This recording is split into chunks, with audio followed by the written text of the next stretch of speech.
In this episode, I'll be answering the question, can you teach old muscles new tricks? Watch all the way to the end because the results may surprise you. Without further ado, my name is Jeremy Colon, and this is The Dark Side of Fitness, episode 40. Age is just a number. This gentleman gets one important detail completely wrong. Age is a lot of numbers: weight, heart rate, blood pressure, glucose, cholesterol, triglycerides, vitamins, minerals, and hormone levels. Once you're in your 60s, most of them start moving in the wrong direction. Entwined with those numbers is one that's almost never measured. Skeletal muscle mass. We know that fat-free mass, including muscle mass, peaks around age 30 for the average person, and that muscle loss naturally accelerates in old age. Age-related muscle loss leads to a decline in strength and functional ability, which in turn leads to a higher risk of falls in any number of chronic health conditions. With a smaller, weaker, less healthy, and less functional body, it's only a matter of time before an elderly person loses independence. But is that decline inevitable? Is there an underlying mechanism that, if optimized, could help seniors maintain their muscle and strength, or at least slow the losses down? A new research review explores that question. What the study found: at any age, lifting weights or eating protein-rich meals can stimulate muscle protein synthesis.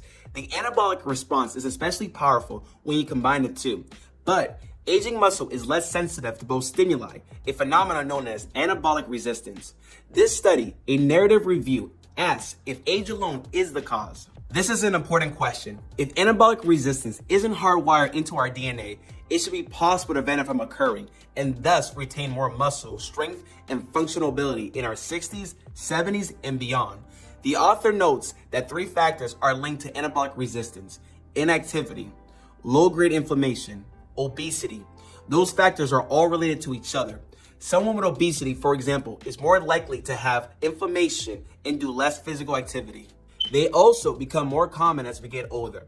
Physical activity usually declines with age, and with less movement, we typically gain weight. The weight we gain while we're less active will include more fat. Over time, as our body fat percentage increases, we're more likely to develop low-grade inflammation. Thus, the author writes, it's not entirely clear if anabolic resistance is related to age itself or to other age-related changes like being less physically active. Studies comparing young to older adults don't always detect anabolic resistance in older participants. Some do, especially when a study looks at the anabolic response to strength training or dietary protein in isolation. But when the study combines the 2 anabolic stimuli, strength training and dietary protein, there typically isn't a significant difference in how older and younger participants respond. That leads to this conclusion: you can't prevent anabolic resistance entirely. It appears to be a natural consequence of aging, but you can delay and minimize it by managing the factors within your control: your body weight, your activity levels, and your diet. Here are some coaching takeaways for this study. Number 1, seniors probably need to train less and recover more. Seniors may want to do more exercise, but their body probably isn't on board. The more they train, the higher their risk of aggravating an existing injury or creating a new one. At the same time, you don't want to be discouraged from doing something every day if you have the time, energy, and ambition. The trick is to limit the amount of high-effort exercises, the kind that stresses muscles and joints, and make sure you have plenty of time to recover between these workouts. Since low-intensity activity supports recovery, it's encouraged to walk or ride a bike on those non-training days. Number 2, focus on strength above all. Sarcopenia, the age-related loss of muscle mass, gets all the attention, but it's actually dynapenia, the loss of strength, that has the biggest impact on an elderly person's health and lifestyle, especially when it's combined with obesity. If you're someone with dynapenia obesity, small increases in strength can lead to a lower risk of falls and potentially life-saving improvement. Those strength gains may not lead to larger muscles. Fortunately, it may not matter. Increasing your neuromuscular function can help you stay independent longer.